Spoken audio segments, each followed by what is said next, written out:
오늘 이사야서 62장의 말씀은 무너진 예루살렘을 향한 하나님의 회복의 선언입니다. 포로로 잡혀갔던 이들입니다. 심판을 경험한 자들입니다.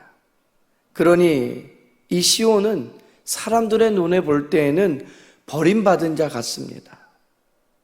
그 땅은 황무지처럼 황폐해 보이기만 합니다.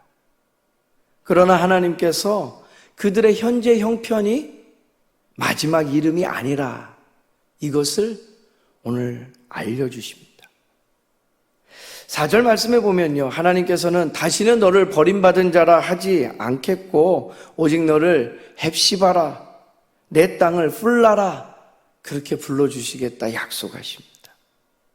헵시바, 나의 기쁨이 그에게 있다 라는 뜻입니다. 풀라, 결혼한 자라, 소유된 자라 라는 의미를 가지고 있습니다. 버려진 땅 같지만 나는 너희를 여전히 소유하고 붙잡고 있다. 사람들이 볼 때 너희가 멸시를 받는 것처럼 보이지만 여전히 나는 너희를 통해서 기쁨을 누리고 있다. 그게 하나님의 본심이라는 거예요.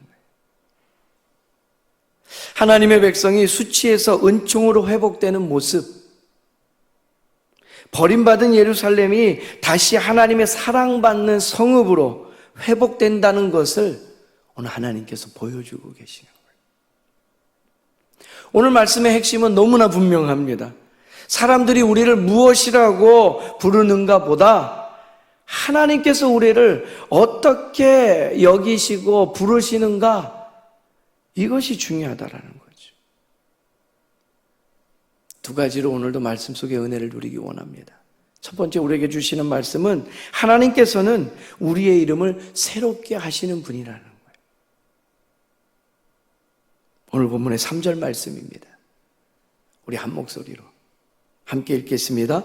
너는 또 여호와의 손에 아름다운 관, 내 하나님의 손에 왕관이 될 것이라. 아멘. 지금 이스라엘 백성들의 현실은 작고 초라합니다. 누추하기 짝이 없습니다.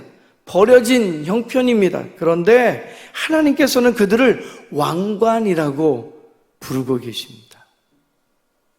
4절에 보면 더 강렬한 변화가 나타나죠.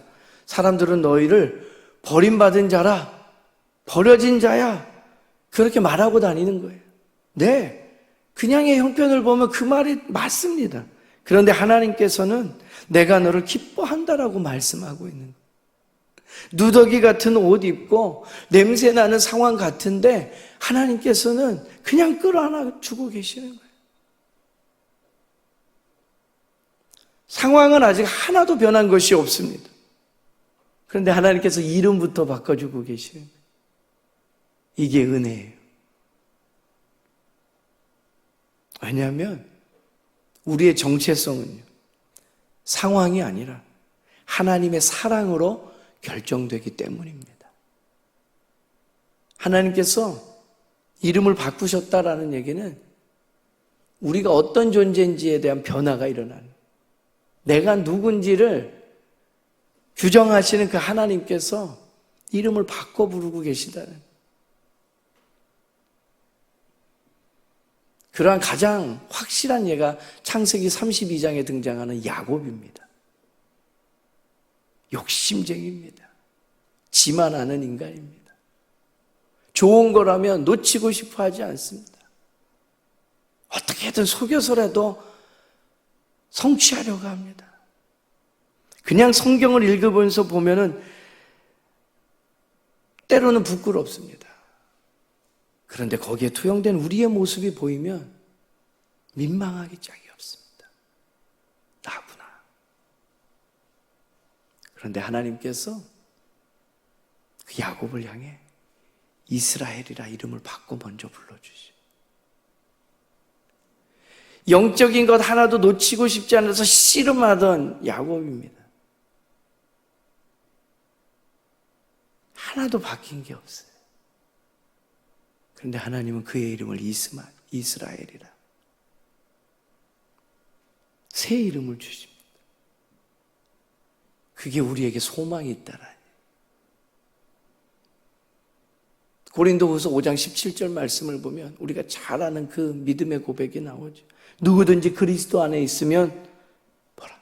새로운 피조물이라. 하나 바뀐 것 없는데 주의 보혈이 우리를 깨끗게 정하다 하시는 거예요. 그게 은혜입니다. 그게 복음이에요. 예수님께서도요, 베드로를 처음 만나셨을 때부터 그러하셨습니다. 요한복음 1장에 보면 예수님과 베드로의 만남이 나오잖아요. 내가 요한의 아들 시몬이니 장차 개발하리라. 예수님은 오늘의 시몬만 바라보지 않으셨더라라는 거예요. 장차 하나님께서 만드실 베드로, 그의 이름을 먼저 바꿔 불러주시죠. 할렐루야. 믿음의 반석으로 그를 세우실 거라 작정하신 거예요. 이름부터 바꿔 불러주시죠. 우리에게도 사람들이 먼저 붙인 이름들이 있습니다. 실패한 사람이라, 별 볼 일 없는 사람이라, 늦은 사람이라. 때로는 심지어 우리가 스스로에게도 그렇게 이름 붙여 부릅니다. 그러나 오늘 하나님께서 말씀하시는, 너는 버림받은 자가 아니라 내가 기뻐하는 자라. 오늘 새벽에는 세상이 붙여준 이름이 아니라 하나님께서 불러주시는 그 이름을 믿으며 믿음의 자리를 견고히 세워나가는 저와 여러분 되기를 간절히 소망합니다. 두 번째 우리에게 주시는 하나님의 말씀은요, 하나님께서 새롭게 하시는 사람은 깨어 기도하더라 라는 거예요. 이어지는 본문의 말씀 6절입니다. 좀 길지만 다시 한번 한 목소리로 6절 말씀 받들어 읽겠습니다. 예루살렘이여, 내가 너의 성벽 위에 파수꾼을 세우고 그들로 하여금 주야로 계속 잠잠하지 않게 하였느니라. 너희 여호와로 기억하시게 하는 자들아, 너희는 쉬지 말며. 무슨 말씀이냐면요, 회복을 약속하신 하나님께서는 동시에 성벽에 파수꾼을 세워주시더라라는 거예요. 이 파수꾼들은 뭐 하는 사람입니까? 잠들지 않고 깨어 지켜보는 사람들이에요. 특별히 우리가 읽은 6절과 7절까지 이어지는 말씀을 보면 파수꾼의 역할을 이렇게 새깁니다. 하나님을 향하여 계속해서 부르짖는, 정말 주님의 마음을 품는 그 중보기도자의 자리에 앉으라는 거예요. 하나님께서 주무십니까? 아니에요. 하나님께서 약속을 잊어버리시기 때문에 각인시켜드리고 깨워드려야 된다는 얘기인가요? 아닙니다. 하나님께서 주신 약속을 붙잡고 응답될 때까지 기도하라 라는 의미입니다. 느헤미야가 그러했던 사람입니다. 어느 날 예루살렘 성벽이 무너졌다는 이야기를 들어요. 그 마음에 수일 동안 슬퍼하기 시작하면서 하늘의 하나님 앞에서 금식하기 시작하고 하나님의 뜻을 품고 성벽을 건축하는 일에 뛰어들잖아요. 그가 파수꾼이에요. 오늘 하나님께서 이 새벽 우리를 파수꾼으로 세우셨습니다. 우리 주님의 마음을 품고 하늘의 하나님을 향하여 기도할 수 있는 저와 여러분 되기를 바랍니다. 예수님께서도 불의한 재판장의 비유를 들으실 때 누가복음 18장에 보면 항상 기도하고 낙심하지 말아야 할 것이라 말씀하셨어요. 하나님께서 우리를 사랑하신다는 그 확신은 우리를 게으르게 하지 않습니다.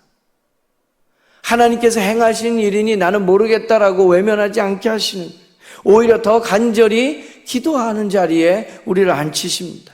가정을 위해, 교회를 위해, 자녀들의 믿음을 위해, 아직 주께로 돌아오지 않은 많은 사랑하는 영혼들을 위해 말입니다. 하나님의 약속을 믿는 사람은 결코 기도를 포기하지 않습니다. 사랑하는 성도 여러분, 사람이 붙인 이름보다 하나님께서 불러주신 그 이름을 믿고요, 보이는 현실보다 하나님의 약속을 붙잡고 기도하는 이 시간 되길 바랍니다. 오늘 하나님께서 우리의 기도를 들으시고 하나님의 일들을 우리를 통해 이루시며 기뻐하실 줄로 믿습니다.